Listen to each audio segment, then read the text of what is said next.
to a pregame Garden report as we've been doing throughout the East Finals. No John today. We got a guest. Brady Hawk is in the house. Been meaning to have him on for a while. One of my favorite writers covering the Heat there with 5 Reasons Sports. Brady, you guys honestly have been one of the people I go to first for Heat coverage this postseason and throughout the whole run. I didn't expect to see Miami in the East Finals, but here they are up 3-0, trying to defend a 3-0 collapse at this moment. And tonight they're trying to avoid becoming only the 4th team to see their 3-0 lead go to a game 7. So appreciate you being here, man. Yeah, appreciate it. Thank you for having me on. I don't think we thought we'd be here either necessarily. So how did it happen? I mean, what changed with this team where they're down with the lottery teams all year offensively, struggling to get into the playoffs, lose the first playing game, and then they're rolling through the Bucks, Knicks, and now the Celtics here with ridiculous shooting. I mean, through game 3, it felt like they were like around 50% from 3 and 50% from the mid-range. yeah, it's pretty much any logic that we knew from the regular season pretty much does not apply for the playoffs. Have we seen? Like everything has been a full out turnaround. Role players being up and down. All of a sudden now they're shooting incredible levels from 3, as we've seen on this entire run. We've seen the defense pick up. You see the fact that they don't have Tyler Hero, as we know, and they're still able to do this stuff like that. It's just been a complete turnaround in general, and they just been able to kind of it's not even find right matchups because they've had to go through the direct hit of this. Milwaukee, New York, and Boston. It's 3 very tough matchups. And they've been able to kind of power through. And a lot of that's been playoff Jimmy. And a lot of that's just been him, not only him scoring in the Milwaukee series, but also in the New York series. We saw him just reacting to the defense. If they were going to send a double, he was going to make the play, and their role players were hitting shots. So everything is revolved around Jimmy. So that's where we land in this Boston series. I feel like there's just so much focus on Jimmy Butler for it, specifically on Miami's side, just because he makes everything run on both sides of the ball, it seems, for most majority of the time. So it's been a really wild run, but we'll see what happens tonight because this could kind of tell the whole story for the entire run. Right, and that's been the turnaround, I think, for Boston is figuring out ways to guard him. They've done some interesting stuff against him that I think's been effective, whether using Robert Williams and Jason Tatum's had a lot of success guarding him later in this series. So I think that's been the key point for me is figuring out ways to slow him. And of course, a lot of the supporting cast around him has deteriorated. Caleb Martin aside, Gabe Vincent's injury is going to probably be the biggest factor here tonight, how he comes back from that, because he was just torching Celtics off of Jimmy, one of the great outlets he had out there. But they've sort of figured out the Bam pick and roll too, it seems like. Like they've really made it tough for him to get those point blank looks outside. A lot of these looks he's taken at this point are really difficult. They packed the paint. Like Boston has really packed the paint. It just feels like they made things really hard for Bam. I thought they've adjusted well, specifically. There's a couple things that Bam does not want to do on the opposite side of the ball. One of them is probably play in the post, and Boston's forced him into that. Like they'll give up certain switches and say, "Hey, we know you get this switch, you're gonna put your back to the basket," and we are okay with that. And right when he did that, they're swarming with a double. And one thing we've been talking about on this side is kind of the Boston's kind of figured out the element of him kind of bringing the ball low. Like every big man's ever taught to bring the ball up. He's been swinging the ball low for a while, and it feels like we're now hitting the point where it's kind of getting figured out that every time he swoops through the lane, that's happening. And Boston just did a good job of that in game 5. They kept swiping and forcing turnovers in that way just because of that same motion. So he's going to have to adjust in that way. I think they're going to have to go to him with less post-ups. They're probably going to find ways to try to get him into that jumper a little more, as you mentioned, just because they're packing the paint. But it's definitely interesting because if you look at the regular season, it was a lot of pick and roll for Bam in this matchup. If you went through some of the regular season film between Heat and Celtics, it was just a lot of Bam just pulling up in that mid range off a pocket pass. You're not seeing a lot of that in the series. Like there's been adjustments back and forth, so that's gonna be an interesting aspect. It'll be interesting to see how they get him going because he is a big part of how the shooters specifically get going. He's kind of the one that can get into those sprays, so he's gonna be a priority. Yeah, and that's the interesting thing about the Celtics defense that I've said for a lot of the year. They finished number 2, but it never felt like they were as forceful or disruptive as last year. And game 5 was really the first time, one of the first times I'd say, that it looked like that again, whether it was guys coming from unpredictable places with help, or Rob roaming and being a disruptor himself, or all the turnovers Marcus Smart forced at the top of the defense. They were just so aggressive, and something flipped there. And I think the biggest thing from my vantage point here is, for a lot of the year they sort of did a bend don't break defensive approach, ton of drop, luring teams into those mid rangers. But some teams, and it looks like the Heat are one of them, are comfortable taking those. Bam, Jimmy especially, and so teams are just stepping into these open jumpers. And I don't know what schematically they did over the last couple of games here, but it seems like they just got a lot more aggressive defensively and started bringing the attack to the Heat. And it completely threw Miami off its game, along with some of the injuries they're dealing with now. And it's funny, you mentioned the pull-up shooting thing, and it's funny because that was been the worry on Miami's side when they lost Tyler. It was like, who's going to emulate the pull-up shooting? Like, who's going to figure that out? Luckily, they've had certain guys like Gabe Vincent being able Feels to like everybody's been able to. Everybody has. Caleb Martin was not even a guy that was doing a lot of that, but he's run pick and rolls in this series. The efficiency levels stay with it as well. It's a big aspect of this. I feel like on both sides. If you're, I thought some of the stuff Miami's been doing defensively has kind of taken Boston out of certain pull-ups. Like they've been a lot of show and recover on Jason Tatum, and they've been doing that type of stuff to force probably a lot of open threes that you didn't want in Game 5. But it hasn't let him kind of a lot of open pull-up mid-range jumpers in this series. So that's what it seems to be the biggest difference, I'll say, from last year's Eastern Conference Finals to this one, because if I remember correctly, it felt like last year was a whole lot from both sides. Yeah, absolutely. And a lot of the personnel has changed too. Derek White's a big factor now in that starting lineup, and he continues to kill the Heat. That was just a devastating shooting performance he put on in Game 5, and his shooting has sort of been a barometer for the Celtics, either being one of the best offenses ever, or it's just one that struggles in the half court, and especially crunch time in this series. That was the big deal for me in Game 5, was that they were able to put it away early. And the Heat did a decent job staying in striking distance, as they have for a lot of this series. But once the three started mounting into that second half, it became kind of insurmountable. And Miami shot well efficiency-wise, but it just became kind of a possession game with all the turnovers, where they weren't able to get up the amount of threes they needed to keep up with the Celtics. But this three-point shooting from Miami it just continues to be unbelievable. Everybody across the board, Martin, Strus feels a little limited in this series so far. Like I wonder if he's dealing with something with how slow he's played. But across the board, there's just such great shooting from Miami, and I think it's blowing everybody's mind. And that's what I think a lot of Celtics fans are looking at and saying, like, if that can come down at all, that's what's going to really give Boston the chance to turn this around. And we've been saying that on this side from Game 1 of the first round against the Bucks. It was like, well, they can't keep doing this. And then Unbelievable. Well, they can't do this again. And they just kept doing it again. So, like, I've stopped saying that myself, that they can't do it, because I've just been proven wrong so many times that they can. But it makes no sense. This is the 27th ranked three-point shooting team in the regular season. Like, this is a team that was not able to shoot at all. But you mentioned they still have certain guys that can. I thought this was a Max Strus series, just because the way the Celtics play defense, it's a lot more kind of comfortable spot ups than pure actions. But we've seen a difference. It's not been as much Max. It's been more of Duncan Robinson, where the handoff stuff, the high pick and roll stuff has actually had more openings than I originally thought. So that's kind of been an interesting aspect to see.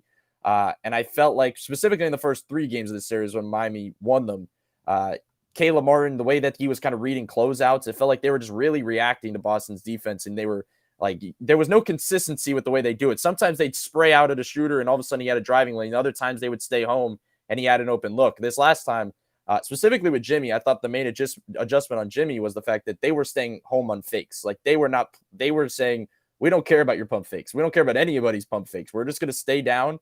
And I thought that got to Jimmy in Game 5 specifically. But for sure, the shooting is the main element in any basketball game. But right now, with the way this Heat team's shooting, for Boston as well, because I know I saw a record where I think if they're shooting over 40%, it's like some crazy record they have. So I guess I think they only have 2 losses all year, right, over 40%. Yeah. So it's the story for both teams.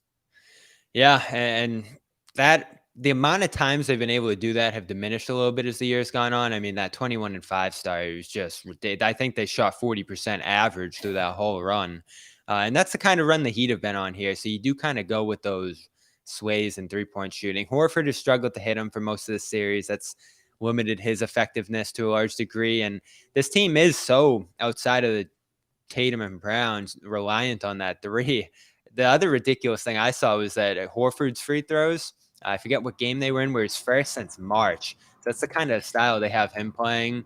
Across the board, it's just a lot of spot up shooting here. And they want to get up 46, and they got to that mark in game 3 of the bad loss. But the real thing for them has been getting back to the defense. And that's where both these teams are pretty strong. And I've been impressed, particularly on that Miami side, with how they've been able to keep a Duncan Robinson in the game, a Gabe Vincent, Max Strus, even, not the best defender in the world, a capable one, but they have a lot of vulnerable individual defenders here, Kevin Love among them, who have been able to stay in these games and compete on that end. The zone's a big part of it, obviously, but how does this stay? You look across the board, and Bam and Jimmy are special on that end, but they're able to keep guys like Robinson and Vincent and other, you would think, weak links that the Celtics really, really stress attacking competitive in this series, which has impressed me.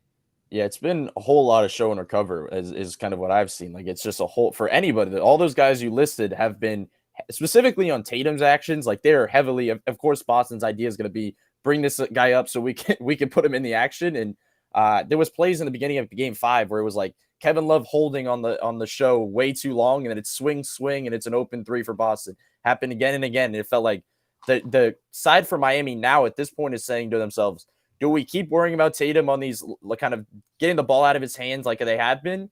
Or do we kind of go to more traditional lineups where we're switching everything and we kind of flatten them out in a way where now it's more Jason Tatum going one-on-one, which could also hurt you, but it's kind of picking your poison, it feels like, at this stage. But the things they've done well, I know we're specifically talking about the things that didn't go well in game 5, but they have done things well defensively in this series. Like you said, the zone, they've masked a lot of their defensive issues with a lot of the guys on the team, as you said.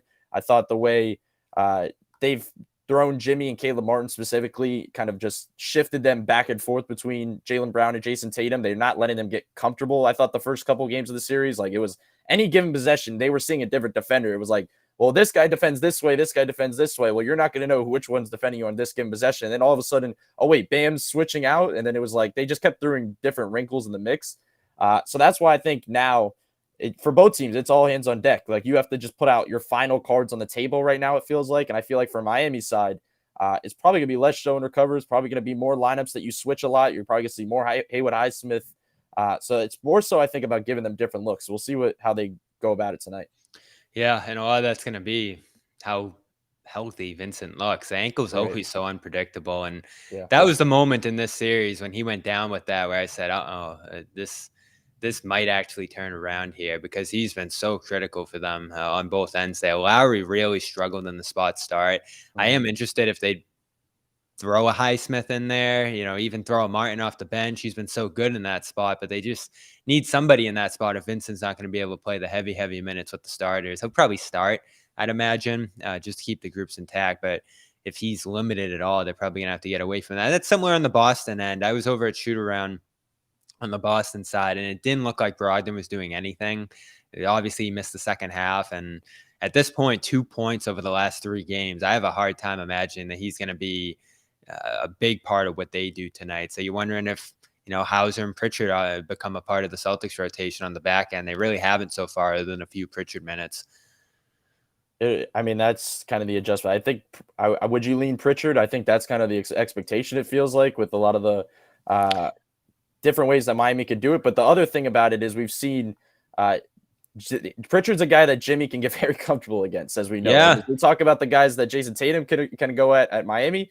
Jimmy Butler can get really comfortable looks on Pritchard, especially with the ways they were giving him the switch up early in the series. Like, it felt like I think it was game 2 where they just kept giving up that switch and Jimmy just kept getting to the baseline. So that's something, I guess, to monitor, because it's, even though he can attack those switches on a guy like Brogdon, it's obviously a lot different. There's a lot more strength involved.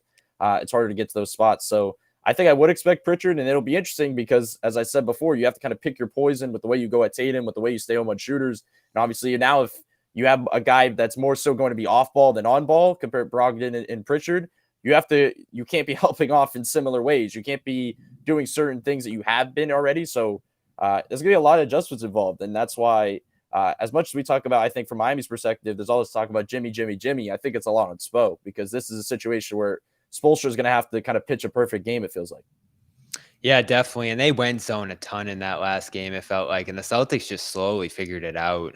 Brown, one of my favorite quotes of the series is Brown saying that this Heat team, they don't defend normally, so you can't try to score normally. And he's been trying to attack it head on and really struggling, but it felt like he figured it out a little bit last game. Tatum was spectacular passing against it. And it's one of those games where you look and say, this guy has so much potential as a playmaker. And you've seen these spurts through different points in his career. But other games, I mean, game 4, even a good win for the Celtics. He's dribbling against it again and again. And these smaller guys at the top of the zone just keep stripping the ball from him. So that's a big factor as well, is how the Celtics react to seeing that look a lot, or whether they see it less often, as you said, expecting the Heat to switch more and play a little bit more traditionally. In this one, that probably exposes some of the mismatches that the Celtics want to open up against. But sometimes I'm not always the most confident in the Celtics exposing those or even finding them sometimes. They're locked in from a playmaking perspective right now, but it feels like a lot of that's them drilling the zone, seeing it a lot, and now finally figuring it out. Yeah, and the playmaking thing is probably the most important thing, I think, from Boston's end, to your point. Like, it feels like we talk about the battle of the three-point shooting, but it almost feels like the battle of the movement. Like, when Miami is moving offensively, they're really hard to defend. And as we saw, at certain points in this playoff run, or even early season Boston Celtics, when their movement offense felt like it was going absolutely insane, you just can't really do much with that. So whichever team is in a better flow with better kind of ball movement and body movement, it feels like that'll probably be the team that is up at halftime, at least, because we'll see who gives the first punch. But there's so much on that playmaking aspect, because it feels like a similar approach from both teams' best player. It's like Jason Tatum, we're going to see how they react, and I'm going to make these passes, like I said, and it happened in game 5. Like, he was just, to your point, he's just kind of been having this playmaking surge. And then for Jimmy, it's the same thing. It's like, well, if you're going to give me the one-on-one, I guess I'll take these jumpers. But if this guy's going to pull in, I'm going to wait an extra second. I'm going to make that pass out to one of our shooters. And it's like, if it is still the three-point shooting thing, but whoever can make those plays more is probably the team that's going to be in a better spot tonight. Yeah, and I think that's a big reason both sides have been so hesitant to double those Yeah. guys. Tatum has seen a lot fewer double teams this year as a whole, I felt like, and you really haven't seen many outside of some opportunistic moments on Butler from the Celtics side here. And you understand it. There's just so many shooters around and so many guys you worry about on both sides. And for the Heat, a lot of it too, I think, is that they can – I love their offense. I really do. I'm kind of shocked it was 26 all year, whatever it was, because they're so fluid. And Brown was comparing it to the Warriors, which is probably shocking for you guys to hear. But that's what we've seen throughout this series, is them being able to like flow into different actions. If one thing doesn't work, they're on to the next thing. Bam can be that lead ball handler with Jimmy cutting, or vice versa. And then you have capable ball handlers and playmakers on the perimeter. Like, we've seen Martin do some stuff off the dribble. The Robinson stuff off the dribble is unimaginable. I know today he was like, yeah, this is probably the best you've seen publicly from me getting downhill. So it's kind of shocking, I think, to everybody on the Boston side that they've been as fluid. And you keep wondering, like, why won't they double Jimmy? Why won't they double Jimmy? But finally, last game, he only takes 10 shots and he's passing a lot more than he's shooting, which is what they probably want. Yeah, that cannot be 10 shot attempts for Jimmy cannot be the case at this point in the season, especially at this point in the series. Looking into game 6, it's like that can never be the case. We always talked aggression all year, or the past few years with Bam Adebayo, but it's like now if we're having that conversation for Jimmy, there's a bit of a problem. But I don't think there's as much worry, just because it's a known fact that Jimmy can get shots up, so there's not that much worry. But it has to still be the right shots. It's not like, okay, I shot 10 last game, so I better go double that and get up at least 20 tonight. It's like, no, you still need to get to the right shots.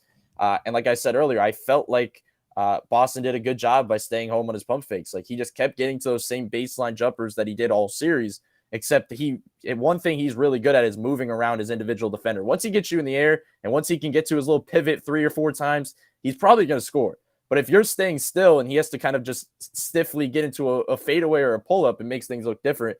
And then we obviously have seen the length factor, and we've seen different things they could do. So we'll see. I think a lot of it, we always talk about Jimmy and the stuff around the rim. I just think the mid-range is probably what's going to open everything up even more. And I know we started here talking about the pull-up shooting and stuff. If he can get into some mid-range and pull-ups and stuff, that's really good for their offense. If he can't, it's going to make things a little bit tougher. Absolutely. And I'm excited. I don't think anyone knows how this one's going to go the way this No. series has been so far. I had a big Heat fan check me into the hotel here near the arena, and he's like, I just don't know at this point. I think that's how every Celtics fan's feeling as well. There's definitely some it's tough to tell when you're in it, right? Because if they do go on to complete this historic comeback, you're just going to be seeing all the different steps of the way that made it come together. The second half of Game 4, Game 5, the shooting outburst that just got the crowd into it. Pierce on the sideline. I'm sure it's going to have to be something special tonight that gets this done. But I don't know if I'm 100% bought in yet on whether this is going to happen. Like, you see the injuries occur on the Heat side. You see them cool down a little bit shooting wise. Butler takes this step back, and the Celtics are just starting to figure out things on both ends on the fly. And you're like, is this really going to happen? But the people at FanDuel, our sponsor here, still see Miami as a slight favorite. They've loved the Celtics throughout, and the Celtics are favorites again tonight, 3-point favorites here. The interesting thing, though, Brady, and I saw this last game, is that if you look at the championship odds, the Celtics are actually higher in championship odds than the Heat, which is unbelievable. I don't know how that makes sense with the Heat being favorites in the series. Yeah. But I guess they look at the Celtics and say they're a bigger threat to beat the Nuggets than the Heat are at this point with how they're constituted. It was really shocking for me to see that. And I just think it's also, if it does get to a Game 7, Boston's going to be favored by a lot more than 1.5 points. So if it gets to that point, it's going to be a major spread probably. But it makes sense. I mean, I don't even think I have to go back and look at it. But every time I feel like I've seen Miami favored or underdogs, I don't feel like that's ever been like played out correctly. Like every time they're underdogs, they end up winning. And every time they're favorited, and I remember Game 4, they end up losing. So I don't know if that stuff's been exactly correct as we've seen. And I know the series started with Miami making the jokes about the 3% chance, and all of a sudden that was unbelievable. so the betting odds has not been it hasn't felt like it's leaned in either direction correctly. So we'll see what happens. Maybe they were right. If the Celtics come back down Right, 3-0, that 3% holds out. That even at like 3-0, it felt like the Celtics still had a solid chance on that. I think it's BPI or whatever with ESPN there. But of course, shout out to our friends at FanDuel. You can now get a no sweat first bet for people who haven't signed up yet, and they've been going for a couple months now in Massachusetts. $1,000 up to $1,000 back if your bet doesn't hit, up to $1,000. And again, go to their site, see all these great odds and information over there. It's a great, easy site to navigate. FanDuel.com/Boston. That's a no sweat first bet for up to $1,000. There's no better place to bet all the playoff action, and the only playoff action going on right now is the Heat and Celtics here. And again, up to $1,000 off your first back on your first bet. FanDuel.com/Boston, the official partner of the NBA. So we'll get you out of here, Brady. We'll both be heading over to the stadium in a little bit here, and I just want, like, is it going to be tight over there? I can just imagine there's a lot of anxiety on the Heat side right now with where they're at. And even though, you have Jimmy exuding confidence after last game, saying they're going to win this one, similar response to what he had after last game. I'm just imagining among the fans and maybe even a little bit in that locker room right now, it's like, are we really about to do? No one has ever collapsed up 3-0 in a series. And if they lose tonight, going back to Boston for a Game 7, which the atmosphere, I'm starting to imagine it right now, is going to be absolutely ridiculous on Memorial Day, 8:30. Are things a little tense and anxious on the Miami side, you think, right now? I mean, they better not be, at least from the players' perspective. I said it yesterday. I was like, the one thing Miami's benefited more than anything from is the fact that they play extremely loose. And I think you've noticed that specifically at the beginning of this series. Like, they say all the time they weren't supposed to be here. Like, nobody thought they'd be here. There's the fact that they're here. They play extremely free. Their role players, I still think, are extremely mentally stable. The way that they've been able to treat it throughout the season and able to play on this playoff run. And I think Jimmy as a leader is going to keep saying that, because not just because he's trying to do something like to make sure everybody knows that they're going to win the next game. He's trying to make sure that his teammates and specifically the role guys, are as confident as he is. If he's confident, then they have to be confident. So he's just trying to play that type of game. But there's no doubt, I think, in the back of your mind, you're having this thought that tonight feels like a game 7. It just is what it is, and there's a human element to it in that locker room it's going to happen. But they particularly, I mean, I hate bringing this up with a Boston series but they played well at home, pretty much. They lost that one game against the Celtics, but every time they play the Celtics, it feels like being home doesn't matter at all. But yeah, they can't play tense. I mean, the building might be a little tense. I think it's going to be a pretty fun atmosphere tonight in that Miami building. But specifically with the players, they cannot be tight. And I don't think Jimmy specifically will, but it's more so about the other guys around him not playing that way. Yeah, definitely. Because the Celtics now have taken on this perspective of, we're the underdogs now, and we've stayed confident the whole way, and just the whole dialogue among them has been really interesting. From after Game 3, where everyone's saying they quit and and just completely fell apart, and the coach is at the podium feeling like he's almost resigning with all the blame he's taking, and all of a sudden they're now trying to. You're talking like 04 Red Sox and all that different kind of stuff. It's just been a baffling series in terms of how the talk around the team has shifted over just a couple of days here. But things really have changed on that Boston side. There's definitely a higher level of connectivity. The defense has been so impressive to me. And you're just wondering why they couldn't do this earlier, because there still really are big stakes on the Boston side.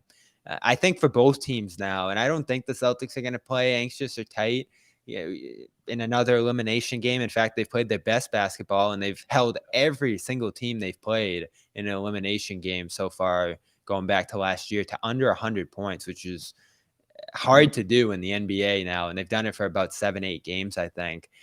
So I'm confident in their ability to play a little loose and free tonight. But at the same time, they're still playing for a lot here. Like, I don't think they gain much if they lose tonight by winning those 2 games and putting themselves in this spot. Even if they force a Game 7, which only 3 teams have done, and they lose that Game 7 at home, I still think there's going to be a lot of questions about this coach, about this core, and everything that everyone was talking about after Game 3. So it's been awesome to see this turnaround. But, hasn't it shocked you through 3 games for them to just look as disheveled as they did there and play it so inconsistently? Like, even for Game 4, they just weren't themselves for that first half. I think, and I know this was talked about on all of the national shows, but the Game 3 really did seem like it was really unraveling. Like, this, the way they performed, the fact that 2 of these games now, on both sides, end up their stars not playing in the fourth quarter, it feels. But yeah, it felt like it was unraveling fast for them. It didn't feel like they were doing the same things they've done the last 2 games. I think a lot of that is on like I say before, on both sides, about your 2 best players, and not just about them scoring a ton, but they have to react. Your defense has to react to you to be able to get into the usual stuff. I didn't feel like Miami was overreacting to Tatum or Brown in the first 3 games of the series. I don't feel like they were kind of making their kind of imprint. And yeah, to your point, kind of the first half of Game 4 as well. So it's been just an incredible run. But Miami's definitely in a weird scenario, because as much as we talk about kind of Boston pushing for history, and Miami's either going to be on one side of history. It's either going to be blowing a 3-0 lead or an 8 seeds ending up in the NBA Finals. So they can play this 2 different ways. They can play they need to get this done, or they can still have that underdog mentality because they weren't supposed to be here anyway. But it's going to be historical either way for this team. I don't know how much you get into the coaching, and obviously Spoelstra is going to get a ton of credit here, and Missoula is going to get a bunch of blame just due to their cachet and what they've accomplished at this point. Do you think Missoula, and obviously that's all you're hearing when the Celtics are down 3-0 is the Missoula blame game. From your perspective, do you think a lot of this has been on him in terms of his coaching in this series, in terms of the game plans Boston has put out there?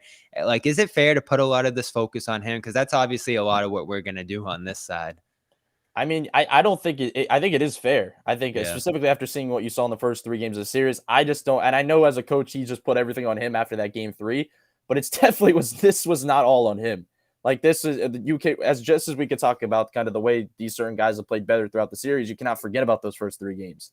And I don't think those first 3 games were totally on him. I think you need your best players to be your best players.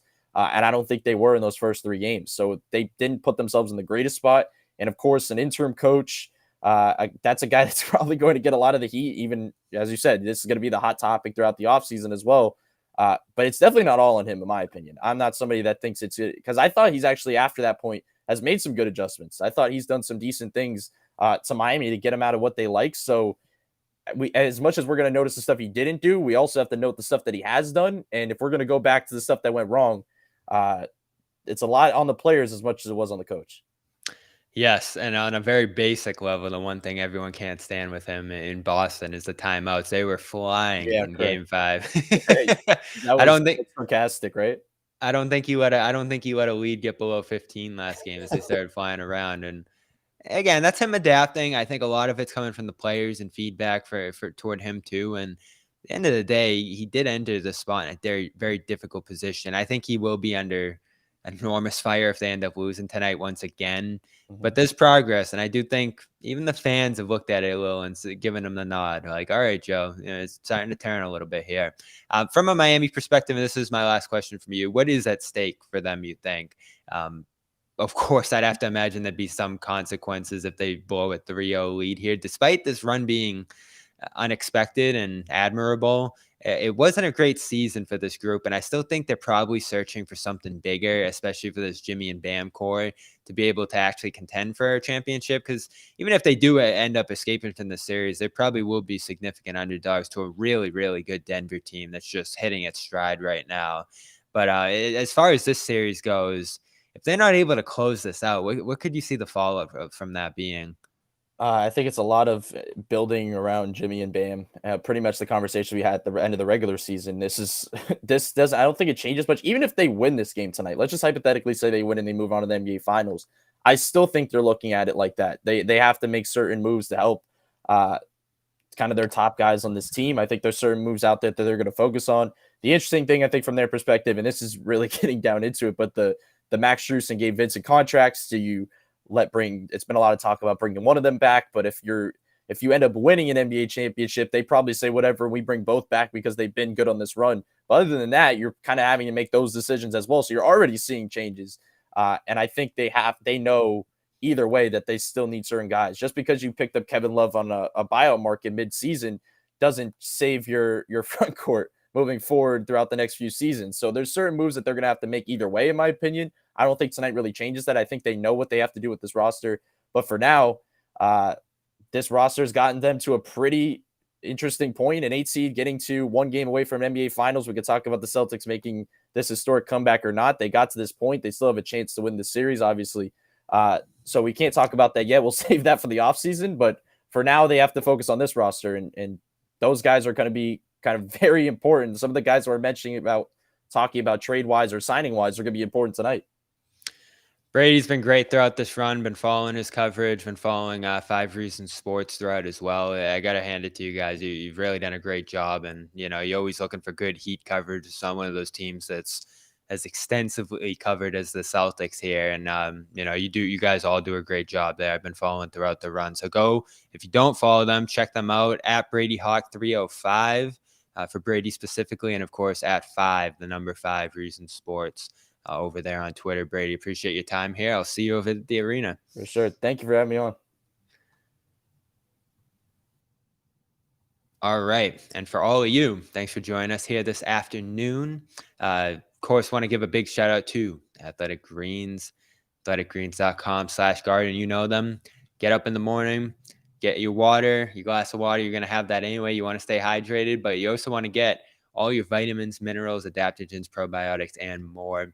And this is one-stop shop for all of that. You can go get these things in different places, but to have it all in one scoop each morning that has a great tropical flavor that gives you that little burst of energy you need. We all have our cup of coffee, but this is a little more natural. This is kind of giving you the ingredients of good energy and good health. And athleticgreens.com/garden is where you want to go for that. Free 1-year supply of vitamin D and 5 free travel packs with your first purchase when you head over there. I'm on the road. Got my travel packs with me here in Miami. About to head over to the game in a little bit here. Shoot around. Some good interviews over there. You want to check those out on CLNS Media. And of course, Celtics All Access is where you'll find the post-game show tonight. John, Jimmy, Sherrod's down here as well, and Joe Sway joining us back in Boston. We'll all be there tonight, whether it's the end of the season or about to be a Game 7 for only the 4th time in NBA history. I looked today, 2003 was the last time there was a Game 7 for a team that was down 3-0, and I'm already starting to imagine what the Garden's going to look like on Monday night if it happens. And I've, of course, become a believer in what's going on here. Vincent coming back is interesting. Like, if he was sitting, be a lot more confident. I think there'd be a lot less uncertainty about what tonight's going to look like. But if he plays well, I do think Miami has a chance here tonight to close this out. He's going to be a major factor, so we'll keep an eye on him. Brogdon as well did not shoot from what I saw at shoot around. We'll see what he does pregame. I'm sure he's going to try to play in the first half again, see how that goes. Missoula said he's day to day at this point. So 2 big injuries to watch for, both questionable tonight. Vincent, according to reports, going to give it a go. Thanks again to everybody. Appreciate you joining us here for a spontaneous preview show. We'll continue to try to have these ahead of games and in between games as well. Thanks to Brady for joining us. Again, 5 Reasons Sports, and check out FanDuel, fanduel.com/Boston for a no sweat bet up to $1,000. I'm Bobby Manning down here in Miami. Thanks to everybody in the chat. Thanks to the super chat contributors. You guys are much appreciated. And we will see you later tonight.